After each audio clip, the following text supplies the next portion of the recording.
In the entire history of Umunwaoha village, no man had ever done what Duru did, marrying 7 virgin women on the same day. And the shocking part, they were the same women who once called him a disgrace to manhood. One of them had even said, "If I marry you, pluck out my eyes." But 2 years later, they all showed up in white gowns, fighting to be chosen. This is not a love story. This is the story of a silent revenge, planned so perfectly. Even the king didn't see it coming. Stay tuned because it's a tale that'll make you change your sitting position once and again. And don't forget to subscribe to Savannah Storytime for more shocking stories.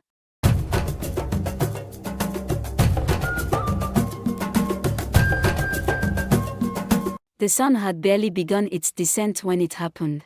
The drums of Umunwaoha were silent. The breeze was gentle, lazy, like it had no business interfering in the affairs of men. In the heart of the market square, a crowd had gathered. Traders had abandoned their stalls. Mortar and pestle stood still in homes. And at the center of it all was Duru.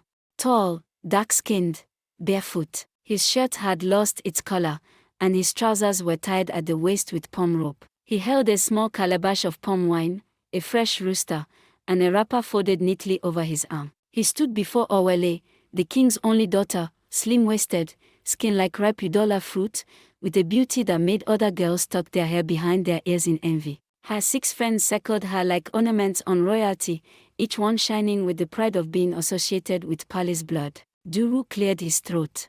Softly, humbly, like one who knew he was about to be judged. "I know I am not a rich man. I have no land, no bicycle. But Owele, I have loved you since we were children. I have saved every kobo I could, and I want to marry you." There was a silence, just for a second. And then, like a thunderclap, laughter exploded. Not just from Owele's mouth, but from all 6 of her friends. Even some villagers snorted behind folded arms. Owele took a step forward, shaking her head in disbelief. "You mean, you brought palm wine and a chicken for me? You, Duru, you want to marry a whole princess?" She circled him like a goat ready for mockery, her voice sharp. "If you were the only man left in this village, I would rather carry firewood on my head forever than bear your name." Her friends burst into laughter again. "Look at his feet, it's like it's soaked inside ogbono." "Oh, Duru, go and marry your hoe and cutlass." The crowd laughed, louder, crueler, but Duru didn't flinch. He didn't beg, he didn't kneel. He just stood there, holding his little offering like a man holding his own dignity with both hands. Until the guards came,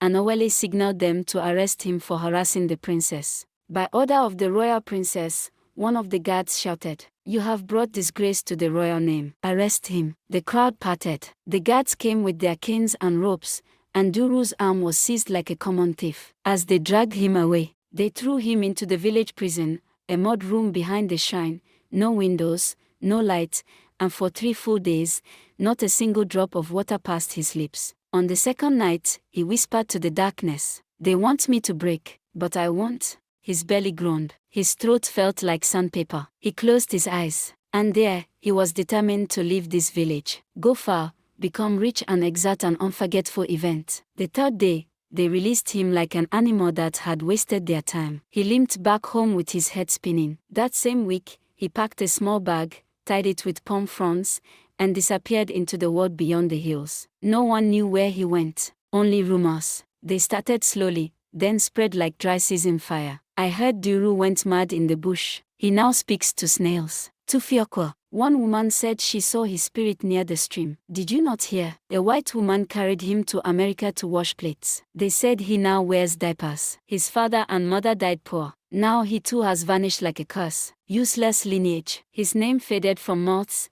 except when used to mock other poor boys. "Oh, so you want to be like Duru the chicken suitor? Be careful, oh, before your destiny ends in a mud cell." 2 years passed. The yam barns were full. The market noise grew louder. Children chased tire rims down the slope. Life in Umunwaoha moved on, loud, stubborn, and forgetful. And Duru, he had become nothing but a fading rumor, a footnote in village mockery. Until that unforgettable day, the sun hadn't even reached its peak when the sound of an engine echoed down the main road. Not a motorcycle, not the rickety bus from Ogodoro. This was different. This had weight. This had class. A long, black SUV, cleaner than the king's forehead, crawled through the village like a lion on a leash. Children stopped playing. Women dropped firewood. Old men leaned forward with wide eyes. Behind the black SUV was another vehicle, a proto-jeep, tinted windows, and music playing low through its foreign speakers. And then the door opened, and he stepped out. Duru, but not the Duru they remembered. This one had skin that glowed like he bathed in honey and city soap. His trousers held their line. His shirt looked expensive. His wristwatch blinked under the sun. Gold. Behind him, a tall white man stepped out. Clean-shaved, bald head, wearing dark shades and holding a silver iPad. The crowd gasped. A child whispered,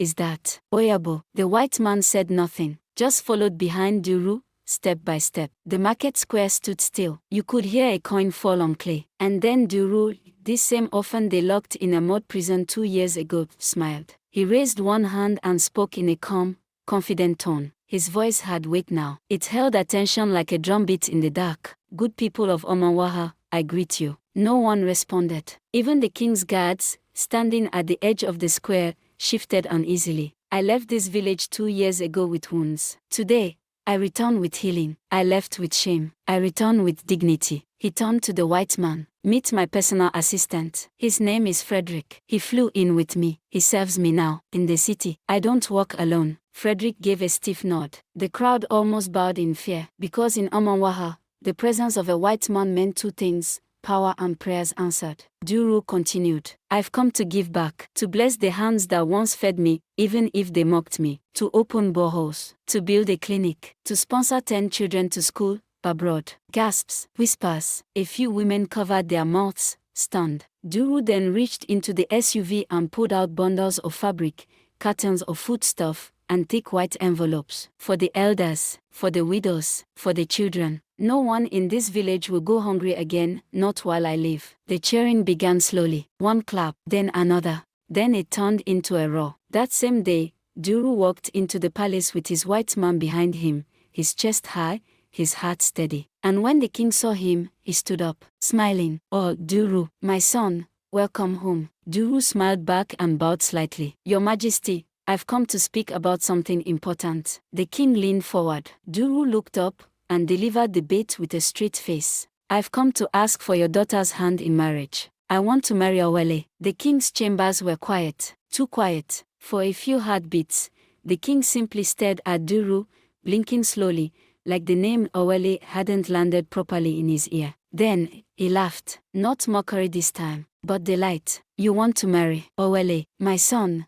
my son." He stood up and placed both hands on Duru's shoulders, nodding rapidly. "Oh, if you had told me this before, I would have made it happen long ago. But, we must act fast. Oh, there is a boy, Obina, the son of Chief Opora. We were planning to give her to him. But if you, Duru, a man with your level, your international presence, your Oyabo assistant, if you want her." He chuckled. "We cancelled that one immediately." And just like that, Owele's betrothal was undone. The king sent for palm wine. A royal announcement was made. The town crier screamed into the night. "By the order of His Royal Majesty, Princess Owele shall marry the great son of the soil, Duru Nukom." The village erupted in gossip. Women found their faces with jealousy. Men nodded, secretly ashamed of how they once mocked him. And Owele, she stood by her window, staring out into the night air. She hadn't seen Duru up close since his return. But she had heard the stories. He was rich, generous, powerful. Her dream was to leave the village and travel the world, and Duru was her ticket. She smiled to herself. "He must still love me. That's why he came back." 3 days after the proposal, Omorachi, one of Owele's closest friends, showed up at Duru's doorstep, the villa the king had prepared for him to stay. That night, she came with her mother, wrapped in the brightest Ankara cloth, head tie like a crown, face like apology. The mother spoke first. "My daughter, she was young, foolish. She regrets how she treated you. You are now a big man. We want to beg, just consider her. She has always admired you, oh, but pride is a bad thing." Duru looked at Omorachi and smiled, but it was the kind of smile that carries thunder in its teeth. "It's not Owele I want," he said calmly. "It's you." Omorachi blinked. "And me, yes. On the announced wedding day, be prepared by the old stream, I marry you and take back to the city." The mother beamed. Omorachi nearly melted. They left dancing. Then the others came. One by one, the other 5 girls arrived, the same girls that were with Owele and mock Duru.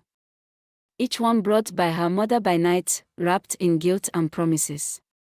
Ijeoma, Neka, Oluchi, Chiomaka, Zikoro, each one told the same story. Owele is proud, but me, I've always liked you. I was just afraid. And to each one, Duru replied, you're the one I want, keep it between us. Wedding morning, come in your wedding attire and wait at the villa. I'll come for you. They all agreed. Each one believed she was the secret bride. 7 wedding gowns. 1 man. And a plan soaked in silence. The wedding day came like no other. From the break of dawn, Umunwaoha danced. Drummers beat their talking drums with fire. Women in gold lace and coral beads paraded through the streets. Palm wine flowed like a river. The air smelled of fresh jollof rice, roasted goat, and expensive perfumes that only came out when destiny was about to happen. The village square was decorated in royal white. Canopies lined the paths. The king himself wore his finest red wrapper, with his chieftain necklace glistening like treasure in the sun. At the center of it all stood Duru, poised, clean, untouchable, and beside him, once again, was the white man, dark shades on, holding his tablet like a soldier of success. Then came the moment. The king stood and lifted his staff. Let the groom step forward and declare his vows. But Duru didn't move toward the altar. He cleared his throat, smiled softly, and spoke loudly, his voice echoing across the square like prophecy. Before I marry, I have a surprise for this village. The crowd stirred. He pointed to the road leading toward the villa. Please, follow me. I want you to witness something important. And like sheep to mystery, the village followed him. Down the path. And there, standing under the morning sun, were 7 women. Each one in a traditional wedding dress. Each one, staring at the others, confused, pale, sweating beneath their heavy makeup. Slowly, the truth began to settle. Then came the chaos. You, what are you doing here? He said I was the only one. My mother brought me herself. Wait, he told me he loved me in secret. Voices crashed as they almost fought. But through it all, Duru simply smiled, raising his hand to speak. Owele and her beautiful friends mocked me years back. I was thrown into prison for 3 days and the whole village ignored me. He stepped closer to them. But today, I offer you all one more chance. From inside his coat pocket, he pulled out 7 small envelopes. 7 plane tickets. I will marry all of you. And take you to Germany. Gasps rolled through the crowd like thunder. The king, smiling like a market woman who just found gold, stood up and clapped with both hands. Yes, yes. Marry them. That is how kings are made. The women, 7 of them, looked at each other. Hearts pounding. Eyes shining. Foreign dreams growing in their minds like ripe fruit. And one by one, they all said yes. 7 gowns. 7 girls. 1 man. And a promise to change their lives. The following morning, they traveled to the city. The village sent them off with drums and dancing. The king, chest puffed, waved like he had given the girls to the president of another country. 7 brides. 1 groom. And a future wrapped in the flag of Germany. That's what they believed. After 8 hours on the road, they finally got to the city, bigger and more lively than they have ever imagined. However, the car stopped in front of a small, cracked bungalow. Paint peeling. Mosquito net torn. Only 1 room. Duru stepped out. Calm as ever. The brides looked around, confused, but still smiling, waiting for an explanation. He opened the rusty door gently and turned to them. Wait here, he said. Let me go and sign some documents at the estate office. After that, we'll move to the hotel. The girls nodded eagerly as Duru and the white man entered the car and drove off.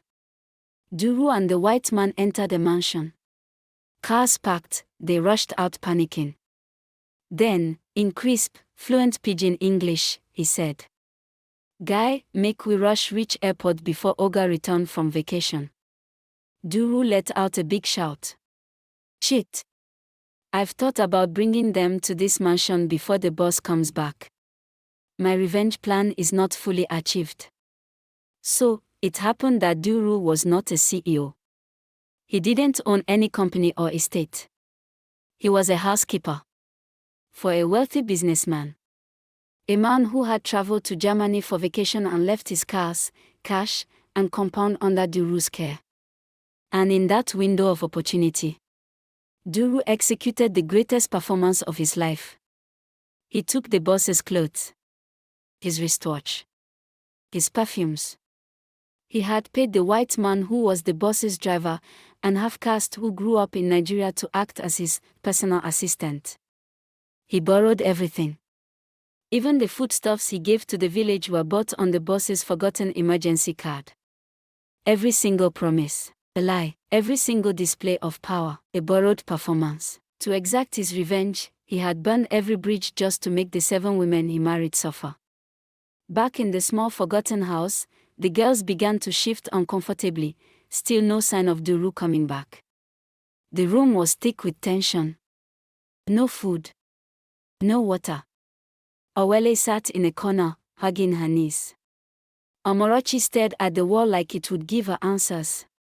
Chiomaka was whispering to herself, maybe he was kidnapped. And just when despair was about to break into madness, the door creaked open. Duru stepped in. Same clothes. Same calm face. He didn't flinch when he saw the tears. He didn't smile either. He stood at the doorway like a shadow returning home. For a moment, no one spoke. Then, finally, he opened his mouth. "Welcome to my world." His voice was low, steady, hollow. The word you all laughed at. The word you said was too small. The life you mocked, the life that wasn't good enough for your makeup, your gold chains, your big dreams. He walked slowly into the center of the room. "Well, I have had a taste of every one of you, and since we are married, you can decide to stay and get a job. I'll help with that. If you're uncomfortable, get a job for now till you find the money to travel back to the village." Owele sprang to her feet first, voice sharp and shaky. "So that's it. That's your plan. You bring us here, humiliate us, and walk away." Chiomaka voice rising in disbelief. "You're worse than we ever thought. At least when we insulted you, we did it with our mouths. You used our hearts." Ngozi crying shouted, "You used us, Duru. All of us. You planned this like a devil. Even if we were wrong, this is wickedness." The room swirled with rage, regret, confusion. The brides shouted over each other. "Liar! Deceiver! I'll never forgive you." The air was still thick from the storm of shouting. Tears still fresh. Then, Duru laughed. "You think this is wickedness? I had this plan since that prison cell. No food. No water. Just pain and memory. You mocked me. Lied on me. Reported me." He looked at each of the 7 women, slowly, deliberately. 7 virgins. One night. And among them, the king's jewel. He chuckled darkly. "Your father said I was nothing. Now I've slept with their daughters. All of them. And none of you, none, can take that back." They froze. Eyes widened. Realizing all he did was planned. He laughed loudly and said, "I'll help each of you get a job to do. Maybe as a cook, worker, or anyone I can find. My mission is complete, and now I need to get a drink." He turned his back, neglecting the cries of his brides, opened the door, and stepped into the night. If this story shocked you, drop a comment below. Have you ever been mocked because of your status? Would you forgive or teach a lesson like Duru? Like, comment, subscribe to Savannah Storytime. And never forget, the stone that was once rejected might just build the palace.